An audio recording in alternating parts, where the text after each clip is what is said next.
Welcome back to another episode of The Road to 2200.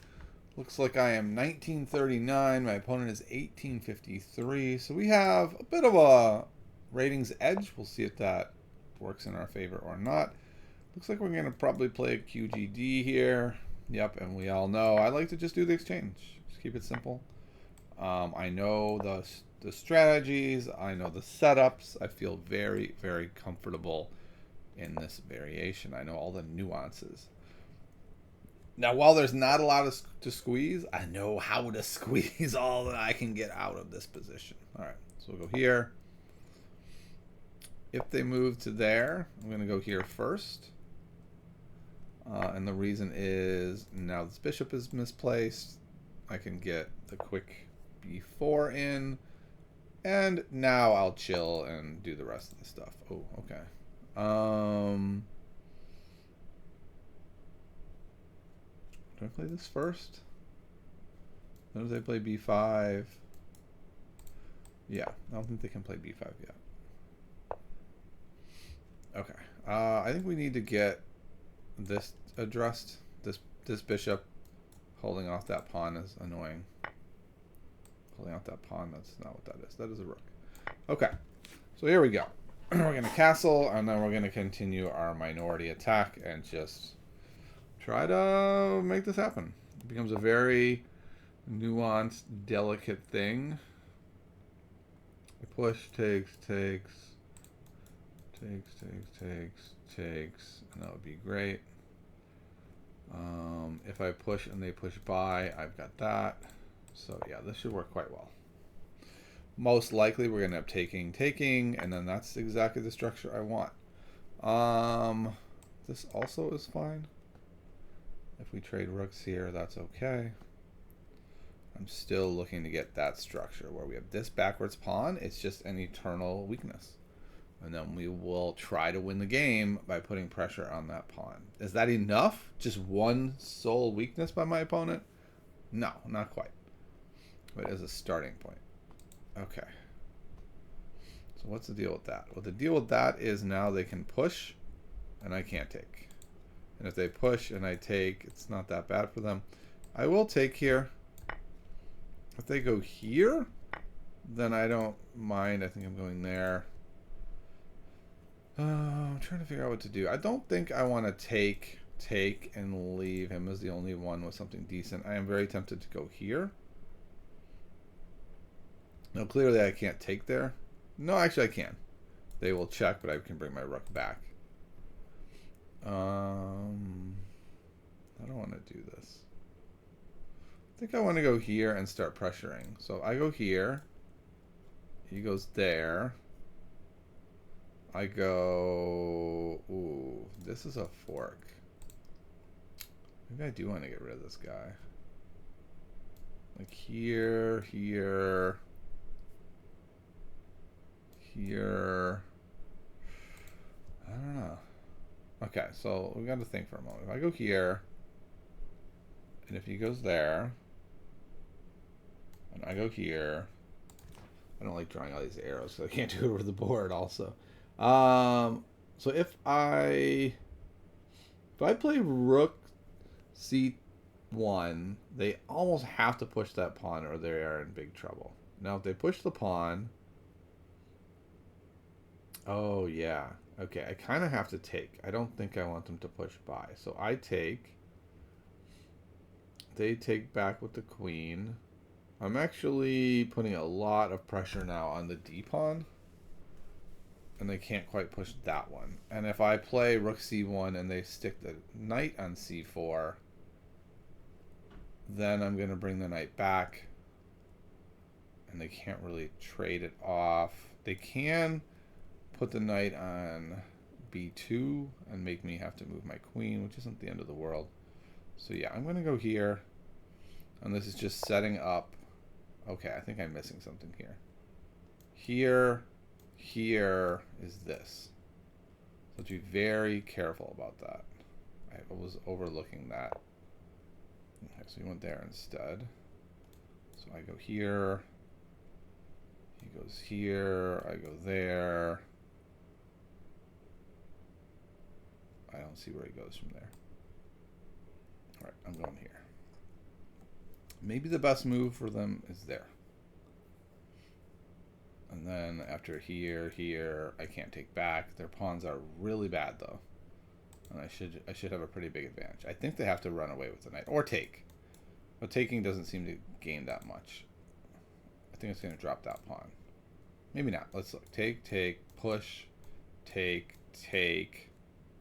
This is hanging, but only at the expense of that rook. But at any moment, I can go rook takes, and then be okay. Yeah. Okay, so hopefully this is going to work out. Hopefully my calculation is working well enough. But I don't think they can just sit that knight there. I think it is getting traded. Their bishop is looking better and better, though, as this game goes on. Right now it's bad. Or, sorry, right now it is ineffective, but is not a bad bishop because their pawns are on the light squares. So eventually maybe they can drop back here, support this push. This bishop is almost certainly going to come to life at some point. Unless, of course, I can just nab that c pawn without any effort. And then he can't shake up my sort of wall that's blocking this guy. But if they can get this move in, and I'm forced to take here, now suddenly this bishop looks great. Like, this move is all, like... I mean, I guess I didn't look at that. What if they do that now? And I take... And then they take... No, I guess if here, it'd have to be here. And then I would have to take, basically. Then they take. Then I take, and I'm up a pawn. So I guess they can't do that. This feels like kind of a big moment where they could really go wrong here, I think, with a bunch of different moves. I'm not really sure what the best move is.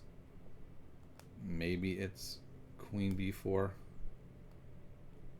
I'm not sure that's like good. I think queen b4 actually is bad. I think if they're forced to take with the pawn there, they're losing. I don't know if they're dead lost, but I think they're losing. Because that becomes such a weak point. Uh-oh. The beverage is empty.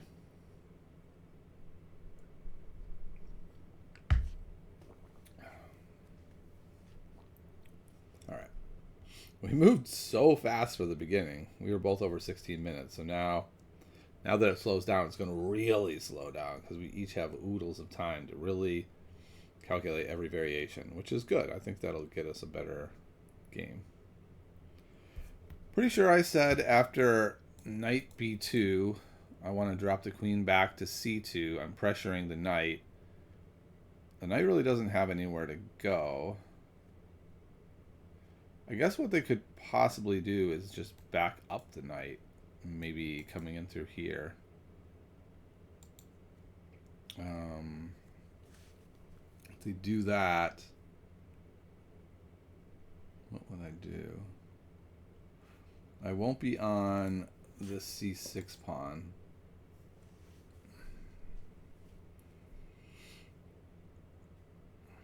Yeah, okay. That does seem like... It's the most forcing move also. Like, your eye is definitely going to be drawn to it, whether or not it's best. But I think it's probably decent. If I go queen c2, my queen is not well placed anyway. Being on c2 is much better. The knight cannot move now. It's totally stuck. So they're going to have to back it up somehow.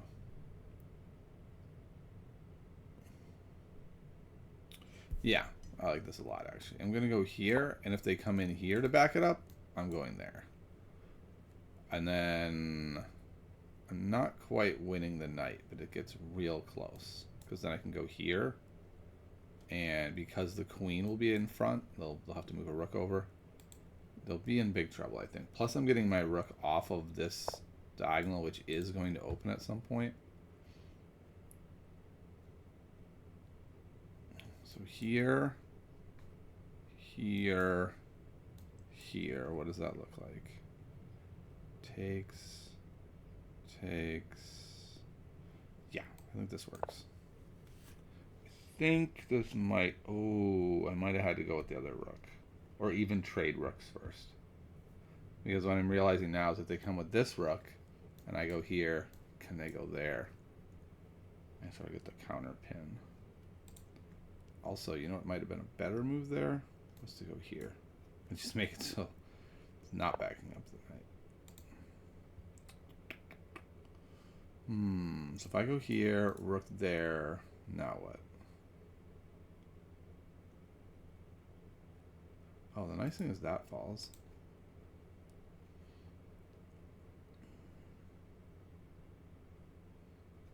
Okay. I should probably calculate this more, but I'm not going to.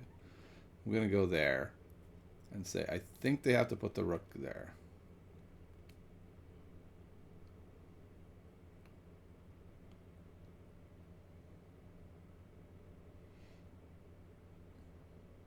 Oh, I'm actually threatening mate also. Like if I go here, so if they go here and I take here, oh, it's not mate. I thought it was threatening me. Wow. That's not a good move. Doesn't that lose? Take. I think that loses. I don't understand why they did it like that. Am I missing something? I don't think so. I'm gonna do it. Just gonna trade the pieces. Just trade down and win now. We're up a whole rook. Oh my goodness. I feel like I have to be missing something.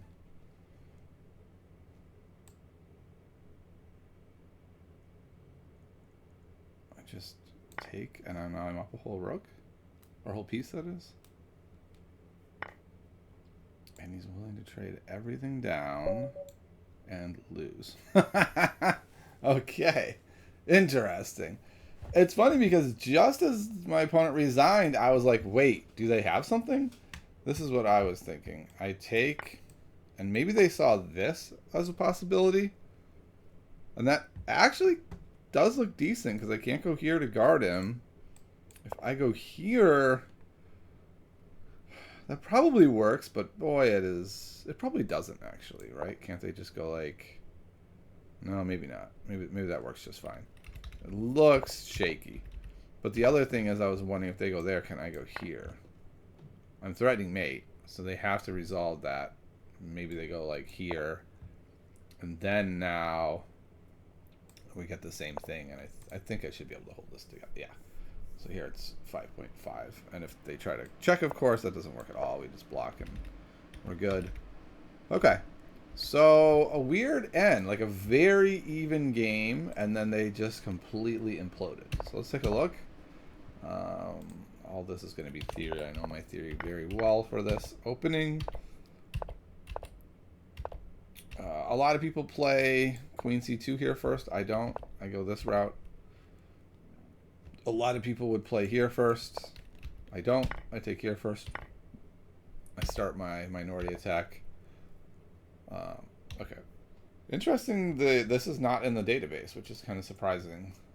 The engine says it's not bad. It's fine. Everything's fine right here. This is not going to be a bad move. This move the engine doesn't like. With good reason. This does seem like a problem, right? Like, maybe I have to go here, and then I can't go here, at least very easily. So it's kind of an interesting question of like, what if they had gone here now? Okay, right. I could just push this now. Okay. So, wow, this is a big lead for white or for black because they can get the second attacker there. Yeah. Okay. So maybe I need to actually go here first. And I was wondering this in the game. I was like, maybe I should go here. So I think I need to internalize this. That I've seen a lot of people start the minority attack here first, but I think it is when this bishop is like here or something, or maybe even back. Because here, if I try to start this minority attack right away, they go back to the square the bishop's supposed to be on. My rook is supposed to be here to propel this minority attack. It does not work. So I really need to go here first, do the trade, then do it. But I got away with it. They didn't play the opening perfectly. Then I went here, We did the trade. This is all normal stuff, and now we're dead even, but in a position I feel very good about. And my guess is over the next couple moves, my opponent will get themselves in a worse position. Okay, again, I said this is what I was shooting for. This is really just even. It's just 0.3. But it is a position I know very well. I know how I'm supposed to put pressure on the position. Then, yeah, this is... I didn't think this was good, and I thought that might lose, but it's so forcing, right? It's hard not to be like, yes, I will come down, I'll attack the queen, and then I'll come in and I'll bring all my pieces in, and then you're like, oh wait, oh no, it's going to get pinned and lost, isn't it? So clearly the right answer is either take, go back, which is totally fine. This is a strong knight back there, or take to pull my rook away from here, so I've wasted a move. Then you can go back. Or then you can take. But what you can't do is the forcing move and be like, yes, it's forcing. And then you're like, oh, wait, what? This loses? So this works too. And I was regretting not doing that. This is an easier way, it would seem. Because now this just wins on the spot. I might have had to work harder if they had played this right. Like, what if instead of the bad move, they play here? This is what I was trying to figure out. The computer says it's the same. So I take, they take, and it looks to me like they have enough coverage. I take, they take, oh, it's, no, it's not the mate at the end. So it's just even, but I get this at the end, and that's enough. Because in this position where things are really even, oh, they can't even do that. Oh, whoa, I can't. Yes, right. If they take here, it's mate. So they have to resolve the mate threat, and that's the reason why we get that free move. Then what? Maybe here? Oh, no. The tang. So we have to go here to stop the mate. Do we have another move? Computer's saying we do. Okay, it's just simply that first, then only move stop the mate. The problem is if you move the knight somewhere else, of course, you get mated. So... interesting game, right? So like I very purposely steered us into this position. The computer says it's equal, and I'm sitting here like, nah, I'll win this. Like this is my kind of position. I'm gonna win this. I'm gonna put the pressure on the pawn, and they will collapse. And then they made the one bad move. I bet they only have one bad move. I'm gonna look at the computer analysis because of this. Maybe two. There was a move earlier that wasn't so great, but I think it's like almost a perfect game for both of us because of how the structure works. Yeah, so I had a 98% accuracy, 7 cent-upon loss, and my opponent was 83% accurate. So this really is that, like, if you know, not just the opening, right? Because this by the time we got here, it wasn't the opening anymore, right? By the time we got to this stuff, like here. But it's patterns, it's structures. I know that I'm aiming for this structure. I know that this knight coming back is a good idea. Even if he comes up here, I'm fine with this new knight placement. I can come over here, pressure this pawn. Like I know enough about this opening and the patterns that go with it that even though the computer says this is dead even, I feel very confident that I can win this against somebody of around the same strength or better. And if they're lower strength than me, then I'm very confident that I can pull this out. It's a very interesting, like, I don't know, how do we want to say it? It's almost like the luck of chess, right? Like, you're playing as the black side, and you're like, well, this is clearly an equal game. But I just happen to have played this position a million times, and so I have a very good idea of what is likely to happen. So that's that. Bottom line is, I think the big takeaway from this game is forcing moves are not always the right move, right? Just because something is forcing does not mean it's good. It may, in fact, lead to danger, and we could see immediately there's no way out. Now we got to try to protect it enough, and I've got a lot of things that can hit it, and eventually it all falls apart. So, 1, you play an opening long enough, you learn all the strategies. Number 2, forcing moves aren't always best. Number 3, 98% accuracy. Dang, now that's some accurate chess. All right. Thanks so much for stopping by. I'll see you next time.